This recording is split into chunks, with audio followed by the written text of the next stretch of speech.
अच्छा जी, देखो जी, हम बात कर रहे थे कि without training workers try to do their job by. Workers कोशिश करते हैं बगैर ट्रेनिंग के अपनी जॉब कंप्लीट करने की। कैसे? कॉपिंग अदर्स, दूसरों को कॉपी करके कि यार वो भी इस तरीके से काम कर रहा है, हम भी इस तरीके से काम कर लेते हैं। ठीक है। अब उनको ये पता नहीं है कि आया कि वो जो बंदे जो लोग वहाँ बैठे काम कर रहे हैं वो प्रॉपरली जॉब प्री परफॉर्म कर रहे हैं, इन अप्रोप्रिएट मैनर्स के अंदर जॉब परफॉर्म कर भी रहे हैं कि नहीं कह रहे हैं। ठीक है। फिर doing the job the way they think is best. फिर वो ये सोचते हैं कि जिस तरीके से हम काम कर रहे हैं ये सबसे बेस्ट तरीका है। ठीक है।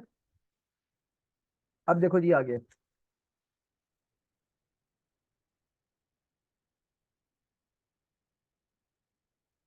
अब जो ट्रेनिंग है वो हेल्प्स करती है वर्कर्स को टू अंडरस्टैंड, समझने के लिए। क्या समझने के लिए? देखते हैं।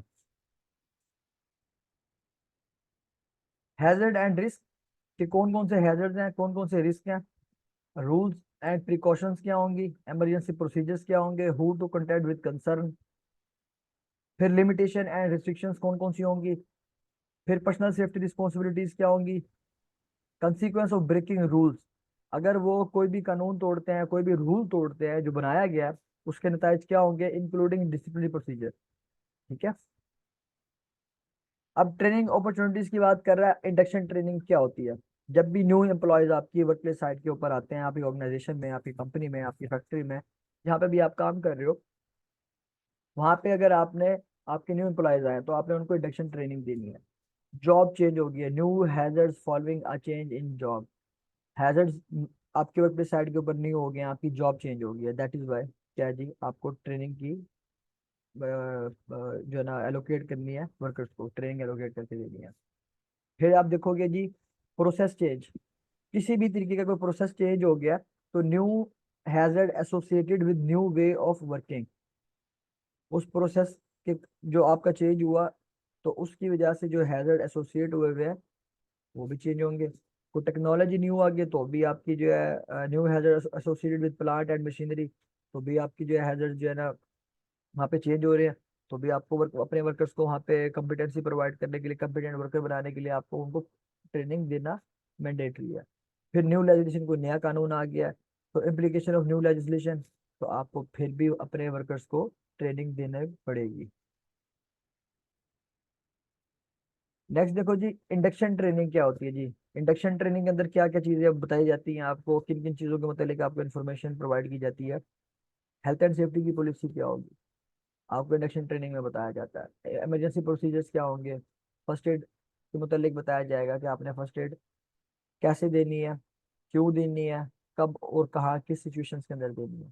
Specific site hazard and control क्या होंगे, बट ये that is not your job कि आपने फर्स्ट एड अपने जो है ना वहाँ पे प्रोवाइड करनी है। आप एज अ सेफ्टी ऑफिसर जाओगे तो जो आपकी जेडीज होगी, जो आपकी जॉब डिस्क्रिप्शन है, जस्ट आपने उसको ही फॉलो करना है। ठीक है। Know when to act and when not, तो आपको पता होना चाहिए कि आपने कब अमल करना है और आपने कब अमल नहीं करना है। ठीक है। फिर आप देखोगे वेलफेयर फैसिलिटीज के मतलब इंडक्शन ट्रेनिंग में आपको बताया जाएगा, सेफ मूवमेंट के मतलब बताया जाएगा, एक्सीडेंट एंड इंसिडेंट रिपोर्टिंग के मतलब बताया जाएगा, कंसल्टेशन अरेंजमेंट्स के मतलब बताया जाएगा, सेफ्टी के रूल्स क्या होंगे उनके मतलब आपको बताया जाएगा, personal protective equipment, safe working and permits के मतलब आपको बताया जाएगा। मैंने लास्ट लेक्चर में बात की थी, without permit you are not authorize to perform any kind of activity. ठीक है। रिस्क असेसमेंट के मतलब आपको बताया जाता है। रिस्क असेसमेंट के मतलब मैंने लास्ट लेक्चर में बताया था आपको कि किसी भी जगह पे आप काम कर रहे हो तो उस होल साइट के ऊपर जितनी भी एक्टिविटीज परफॉर्म की जा रही हैं तो वहाँ पे रिस्क को असेस करना आपकी रिस्क असेसमेंट कहलाया जाता है। ठीक है। ऑर्गेनाइजेशन के अंदर जितनी भी एक्टिविटी चल रही है उन सब के हैजर्ड्स को, रिस्क को असेस करना आपकी रिस्क असेसमेंट है। और किसी भी एक सिंगल एक्टिविटी के अंदर कौन कौन से हैजर्ड प्रेजेंट है, रिस्क प्रेजेंट है, उसको हम क्या बोलते हैं, जेएससी, जॉब सेफ्टी एनालिसिस। ठीक है। दोनों ही डॉक्यूमेंट्स हैं। रिस्पॉन्सिबिलिटी ऑफ इंडिविजुअल, इंडिविजुअल अफराद की, इनफरादी अफराद जो हैं, इनफरादी जो लोग हैं उनकी जिम्मेदारियां क्या होंगी, डिसिप्लिनरी प्रोसीजर्स क्या होंगे, ये सब जो है आपको इंडक्शन ट्रेनिंग के अंदर बताया जाता है। ठीक है।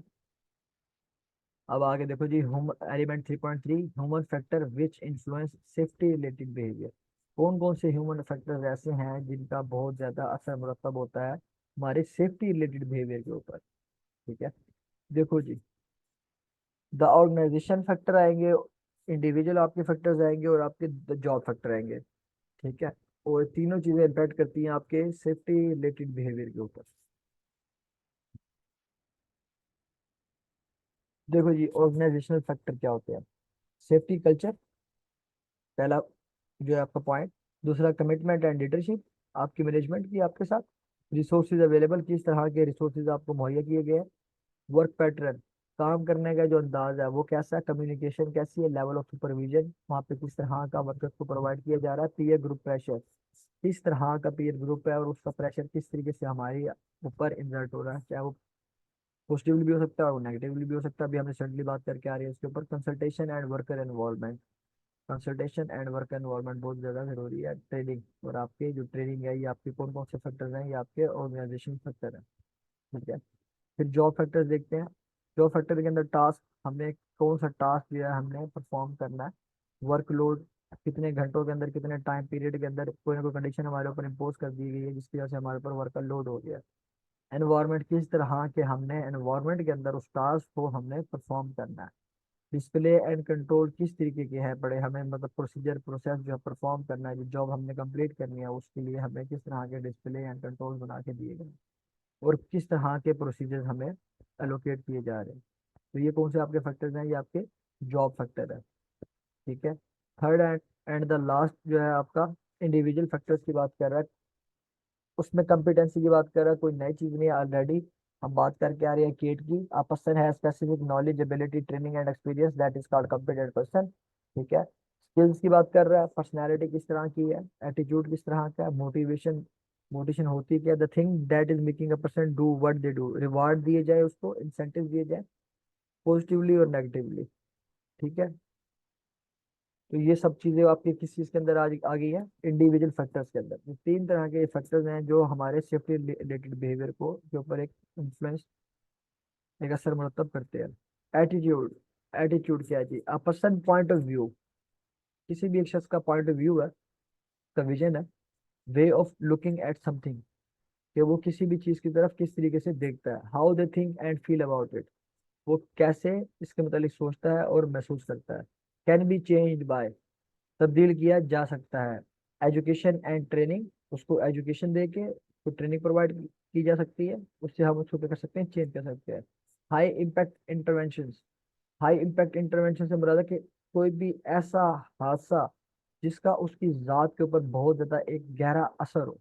ठीक है। एनफोर्समेंट, एनफोर्समेंट एक्शंस हो गए आपके ऊपर, आपने कोई भी रूल्स रेगुलेशन को फॉलो नहीं किए, स्टैंडर्ड्स की इम्प्लीमेंटेशन नहीं किए, तो एनफोर्समेंट एजेंसीज ने आपके ऊपर एनफोर्समेंट एक्शंस किए। तो उसके बाद कंसल्टेशन करने के बाद और इन्वॉल्वमेंट के बाद, वर्कर्स के इन्वॉल्वमेंट के बाद, या किसी भी इंसान के इन्वॉल्वमेंट के बाद आपका एटीट्यूड जो है वो चेंज हो सकता है।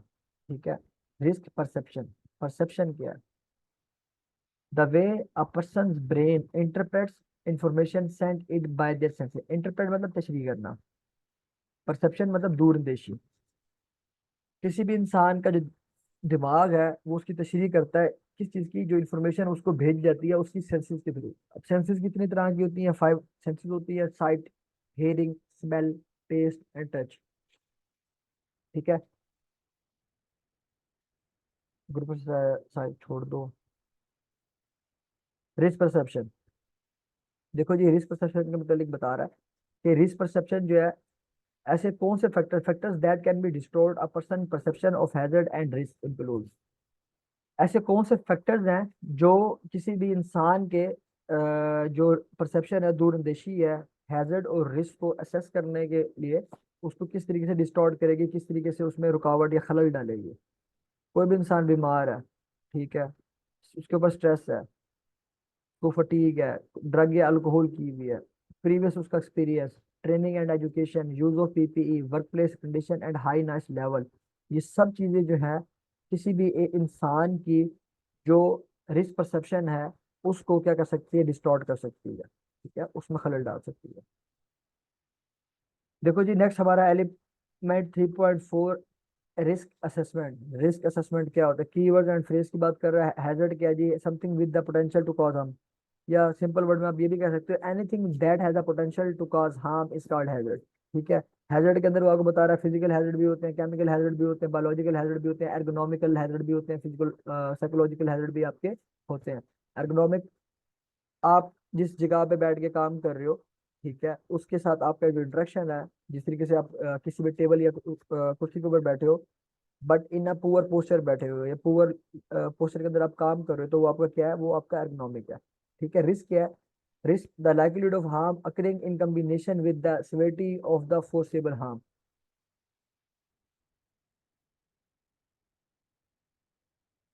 आप इसकी जो सिंपल सी जो डेफिनेशन है, आप उसको इस तरीके से याद रखो, risk is equal to likelihood multiply by consequence. ठीक है। किसी भी चीज के होने का इम्कान, लाइक्लीहुड, और कंसिक्वेंस उसके नताइज। ठीक है।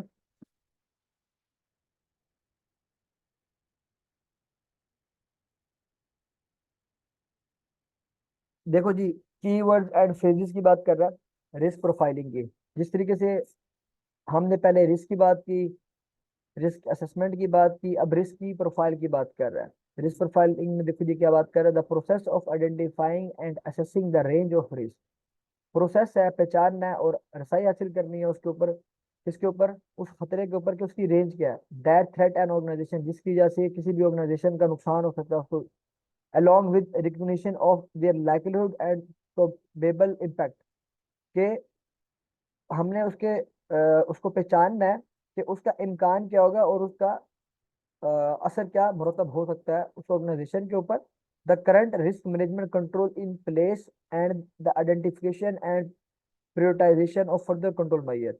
और हमने ये देखना है कि उस रिस्क को रिड्यूस करने के लिए करंटली हमारे पास कौन सा कंट्रोल की इम्प्लीमेंटेशन हुई हुई है, और हमने इस चीज़ को पहचानना है कि हमने फर्दर कंट्रोल मजीद कौन से फर्स्ट प्रायोरिटी के ऊपर रख के इस रिस्क प्रोफाइल को हमने मजीद रिड्यूस करना है। ठीक है।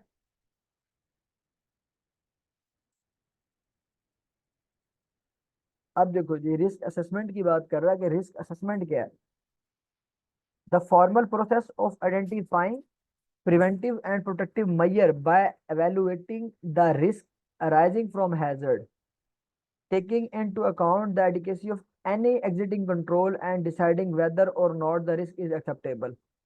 अब रिस्क असेसमेंट में आपको बता रहा है कि आपने रिस्क को इस हद तक रिड्यूस कर देना है। आपको अच्छी पता चलो कि रिस्क कभी भी सिफर नहीं होता। रिस्क को मल्टीपल कंट्रोल मेजर्स लगा के रिड्यूस किया जाता है, रिस्क कभी भी सिफर नहीं होता। ठीक है।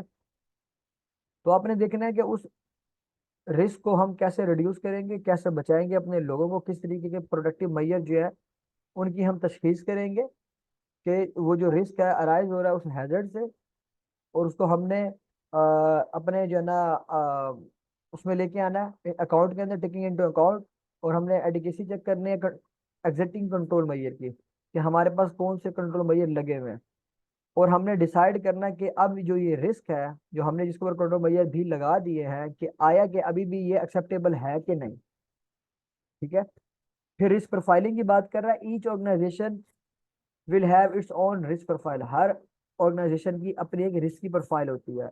Risk profile examine, risk profile जो है वो एग्जामिन करती है, किस चीज को एग्जामिन करती है, देखो जी, the nature and level of the threat faced by the organisation, कि उस रिस्क की नेचर क्या है, लेवल क्या है, जो ऑर्गेनाइजेशन को जिसका सामना करना पड़ सकता है। और फिर इम्कान, the likelihood of those adverse effect occurring, और उन मनफी असरात का इम्कान क्या होगा उस ऑर्गेनाइजेशन के ऊपर।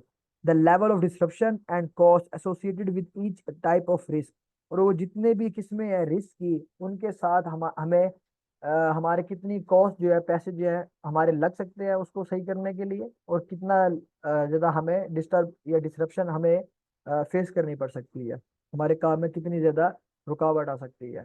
ठीक है। फिर देखो, the effectiveness of controls in place to manage those risk. फिर हमने इफेक्टिवनेस चेक करनी है उन कंट्रोल्स मेजर्स की जो हमने इंप्लीमेंट किए, ताकि हम मैनेज कर सकें उन रिस्क को। ठीक है। अब देखो जी, रिस्क प्रोफाइलिंग कोई नई बात नहीं है, दोबारा वही बात कर रहा था। Outcome of risk profiling will be that the right risk have been identified and prioritised for action. Outcome क्या जी रिस्क प्रोफाइल की, कि हो क्या होगी जी, कि हमने जो रिस्क है पहले तो हमने उसको पहचानना है, फिर हमने प्रायोरिटाइज करना है उसके लिए क्या action. The right control measure have been identified and implemented, कि हमने जो राइट कंट्रोल मेजर्स है वो हमने पहचान लिए और इम्प्लीमेंट कर लिए।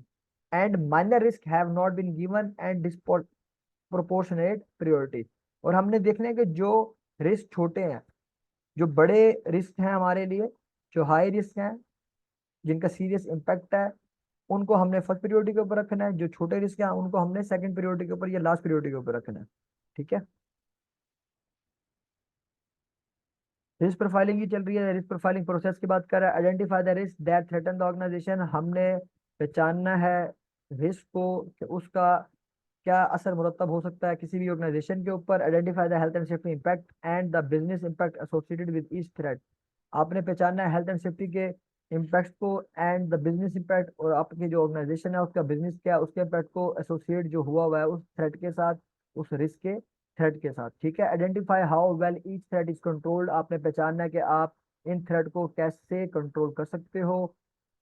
Identify the likelihood of each threat happening, आपने पहचानना है इम्कान को, जितने भी वहाँ पे थ्रेट जो है वो हैपन हो रहे हैं, वकूफ पजीर हो रहे हैं, मौरिज वजूद में आ रहे हैं। ठीक है। प्रायोरिटाइज द थ्रेट, आपने फिर उन थ्रेट्स को प्रायोरिटाइज करना है, फर्स्ट प्रायोरिटी के ऊपर लेके आना है जिनका हाई इम्पैक्ट हो रहा होगा। Purpose of risk assessment, risk assessment का भाईजान देखो पर्पज क्या है, आखिर रिस्क असेसमेंट बनाई क्यों जाती है। टू प्रिवेंट, देखो पहले पहले उसने बात ही कर दी कि बचाने के लिए, तो इसका मतलब क्या है, रिस्क असेसमेंट जो है वो बनाई जाती है बचाने के लिए। किनको बचाने के लिए? लोगों को। किस तरह की? अब देखो जी आगे मजीद बताया गया, डेथ एंड पर्सनल इंजरीज, किसी की मौत वाकया ना हो जाए, किसी को कोई पर्सनल इंजरी ना हो जाए, इन लोगों को बचाने के लिए। ठीक है। फिर other type of loss incident, किसी भी दूसरी तरीके का नुकसान या हादसा रूनुमा ना हो, उससे बचाने के लिए। Breaches of bridges of statute law, कि हम कोई कानून ना तोड़ बैठे, तो कानून हमसे ना टूट जाए। ठीक है। इससे बचाने के लिए हम क्या कर देते हैं, रिस्क असेसमेंट करते हैं। द कॉस्ट ऑफ लॉस, नुकसान की भरपाई कितनी होगी, कैसे होगी, क्यों कर होगी, ठीक है, कहाँ पर होगी, इन सब चीज़ों को डील करने के लिए, इन सब चीज़ों से बचने के लिए हम क्या करते हैं, रिस्क असेसमेंट करते हैं। का मकसद है रिस्क असेसमेंट का। अब देखो जी, a suitable and sufficient assessment क्या है। आइडेंटिफाई सिग्निफिकेंट रिस्क, आपने पहचानने हैं काफी सारे रिस्क को। Enable employer to identify and prioritise control measures, आपने इस चीज को यकीन दहानी बनाना है कि मेरे भाई आपका जो एम्प्लॉयर है आपकी ऑर्गेनाइजेशन का, आपने उन रिस्क को जो आइडेंटिफाई किए हैं उसके मतलब बताना है और प्रायोरिटाइज करना कंट्रोल मेजर्स को। फिर appropriate to the nature of the work, फिर जितने भी वो कंट्रोल मेजर्स इंप्लीमेंट आप करोगे वो अप्रोप्रिएट होने चाहिए आपके काम की जो फितरत है उसके मुनासिब, उसके अकॉर्डिंगली होने चाहिए। ठीक है। Proportionate to the risk, risk के मुतनासिब होने चाहिए। अब ऐसा ना हो कि भाई आपके जो कंट्रोल मेजर्स है उनकी वजह से रिस्क को रिड्यूस करना था, मजीद रिस्क जो है वो बढ़ गया। Valid for a reasonable time, एक मखसूस टाइम के लिए वैलिड होनी चाहिए। ग्रुप एक्सरसाइज छोड़ दो भाई। अब देखो जी, the 5 step of risk assessment as defined by the HSE। 5 step है भाई रिस्क असेसमेंट के, ये देख लो। स्टेप 1 है जी आइडेंटिफाई द हैजर्ड, कि आपने हैजर्ड को पहचानना है। स्टेप 2 क्या है, identify the people who might be harmed and how, आपने उन लोगों को पहचानना है जिनको खतरा लाक हो सकता है और कैसे होगा, हमने ये भी देखना है। Step 3 evaluate the risk and decide on precaution, आपने तशखीस करनी है रिस्क की और डिसाइड करना है कि इनके ऊपर हम कौन सी तदाबीर को इम्प्लीमेंट कर सकते हैं। स्टेप 4 देखो, record the significant finding and implement, अब आपने रिकॉर्ड करनी है जितनी भी आपने फाइंडिंग्स चीजें तलाश की हैं और उनकी इम्प्लीमेंटेशन करनी है। स्टेप 5 में देखेंगे review and update as necessary, mean to say that कि हमने कंटिन्यूअल इंप्रूवमेंट करनी है। ठीक है। नेक्स्ट देखो जी, step 1 identify the hazard, safety की बात कर रहा है, capable of causing physical injury. उसके अंदर देखो जी, वर्क एट हाइट है, फॉलिंग ऑब्जेक्ट्स हैं, मूविंग व्हीकल्स है, मशीनरी है, इलेक्ट्रिसिटी है, केमिकल है, लो ऑक्सीजन कंसंट्रेशन है, डीप वाटर है, फायर एंड एक्सप्लोजन है, एनिमल्स है एंड वायलेंस है। ठीक है। Health capable of causing occupational disease और इल हेल्थ। ठीक है। उसमें देखो जी, हेल्थ के अंदर आपकी क्या जी, physical, chemical, biological, ergonomic and psychological. ठीक है। हमने हैजर्ड्स को आइडेंटिफाई कर लिया। Internal and external information sources की बात कर रहा है। देखो जी, इंटरनल कौन से हैं जी, accident record, ill health data, absence reports आपकी होगी, मेडिकल रिकॉर्ड्स आपके होंगे, रिस्क असेसमेंट की रिपोर्ट्स आपकी होगी, मेंटेनेंस रिपोर्ट्स होंगी, safety inspection, audit and investigation report, safety committee minutes. ये इंटरनल इंफॉर्मेशन के सोर्स हैं जो आपकी कंपनी के अंदर से आपको मिल जाएंगे। अब कुछ एक्सटर्नल इंफॉर्मेशन सोर्सेज हैं, उनको देख लेते हैं।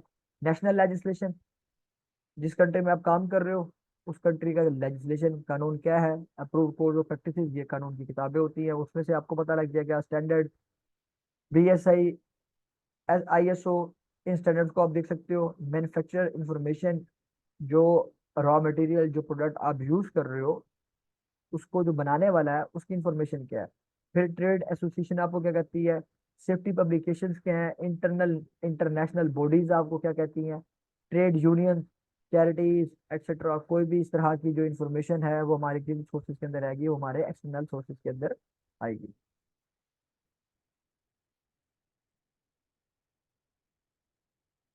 देखो जी, हैजर्ड आइडेंटिफिकेशन मेथड, आप किसी भी हैजर्ड को कैसे पहचान सकते हो, उसके मेथड कौन कौन से हैं। पहला देखो जी, task analysis, analyses job components before the job start. इससे पहले आपने जॉब स्टार्ट करनी है, उससे पहले आपने एनालाइज कर लेना है, आपने जांच पड़ताल कर लेनी है जॉब कंपोनेंट की। ठीक है, फिर आपने देखनी है लेजिस्लेशन।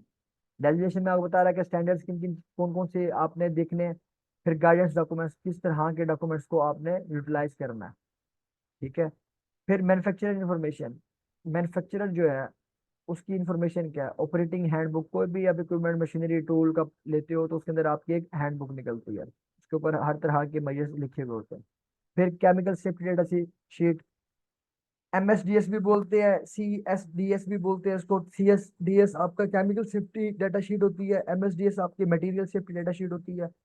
फिर इंसिडेंट डाटा के अंदर आपके एक्सीडेंट, नियर मिस और इल हेल्थ के जो रिकॉर्ड है, रिपोर्ट्स है, आप उनको देख सकते हो। हैजर्ड को आइडेंटिफाई करने के लिए कुछ मेथड्स हैं जो उसने आपको बताए।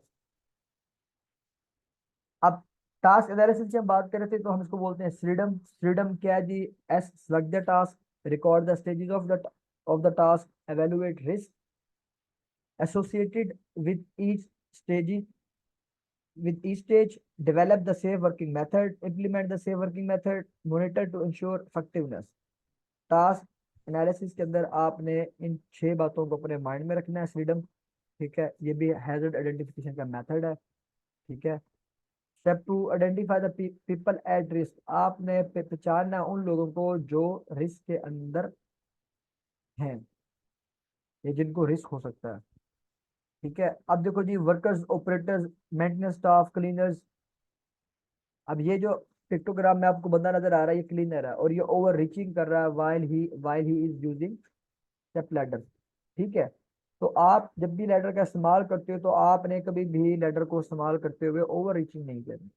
ठीक है, आप देखोगे इसका एक पाँव हवा में है और दूसरा जो है इसका हाथ वो बहुत दूर तक ये जा रहा है, और ये सीढ़ी गिर सकती है और ये इसको कोई ना कोई पर्सनल हार्म या पर्सनल इंजरी हो सकती है। कॉन्ट्रैक्टर्स, जितने भी कॉन्ट्रैक्टर्स आपके अपने साइट के ऊपर काम कर रहे हैं, विजिटर्स हो गए, member of the public, even tree pruners, जो लोग वहां से गुजर रहे हैं उनकी बात कर रहा है। Identify the people at risk. Step 2, vulnerable group और इंडिविजुअल। वल्नरेबल ग्रुप कौन से होते हैं जी, यंग पीपल, जितने भी जवान हैं, इन लोगों के अंदर ईगर होता है, काम करने का जज्बा होता है। ठीक है। फिर न्यू और एक्सपेक्टेंट मदर्स, कोई नहीं है, या एक्सपेक्टेड मदर्स, जो औरतें हामला होती हैं, प्रेगनेंसी के टाइम पीरियड के अंदर होती है, उनको हम एक्सपेक्टेड मदर्स बोलते हैं। ठीक है। डिसेबल वर्कर, डिसेबल वर्कर, कोई भी उसको डिसेबिलिटी उसको हो गई है, किसी भी वर्कर को उसका हाथ कट गया, पाँव कट गया, टूट गया है, कुछ भी उसके साथ हो गया, तो वो कौन से हैं, डिसेबल वर्कर। और लॉन वर्कर, जो लोग अकेले काम कर रहे हैं, हमने इस तरह के जो लोग जिनको खतरा हो सकता है पहचान ली। ठीक है। Evaluating the risk and deciding on precaution, आपने रिस्क को एवेलुएट करना है और डिसाइड करना है प्रिकॉशंस को। Is the level of risk acceptable और does it need to be reduce, आपने देखना है कि जो रिस्क का लेवल है क्या वो एक्सेप्टेबल है या हम इसको मजीद रिड्यूस कर सकते हैं। मैंने आपको पहले बताया, risk is equal to likelihood multiply by consequences या सेवेरिटी, आप इसको लिख सकते हो। लाइक्लीहुड नंबर 1 पे एक्सट्रीमली अनलाइकली है, नंबर 2 पे अनलाइकली, नंबर 3 पे पॉसिबल, नंबर 4 लाइकली, और नंबर 5 आपका वेरी प्रोबेबली।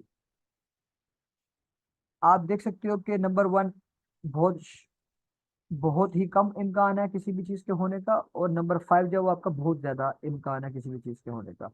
तो जो उसकी सेवेरिटी है, जो उसके नताइज है, कंसिक्वेंसेज हैं, आप देखो वो भी स्टेप 1 पे बहुत थोड़े हैं, और स्टेप 5 के ऊपर आपके बहुत ज्यादा है। स्टेप 1 पे आपके वेरी माइनर इंजरी, स्टेप 2 पे फर्स्ट एड इंजरी, स्टेप 3 पे लॉस्ट टाइम इंजरी, स्टेप 4 पे आपको हॉस्पिटल ट्रीटमेंट, और स्टेप 5 पे आपकी डिसेबलिंग इंजरी है। तो मतलब जो आपका स्टेप 5 है, चाहे वो लाइवलीहुड का है, तो उसके अकॉर्डिंगली आपकी जो सिवियरिटी है, जो आपकी कंसिक्वेंसेज हैं, वो भी वैसे ही इंक्रीज हो रहे हैं।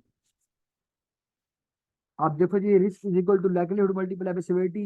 ये इस तरीके से हम कॉलम बनाते हैं, R is equal to L multiply by S. Livelihood number 1 से लेके नंबर 5 तक जा रहे हैं, सिवियरिटी भी आपके नंबर 1 से लेके नंबर 5 तक जा रही है। तो ये जो आपकी 0.5 है, ये दोनों आप देखोगे तो ये बहुत ज्यादा हाई है।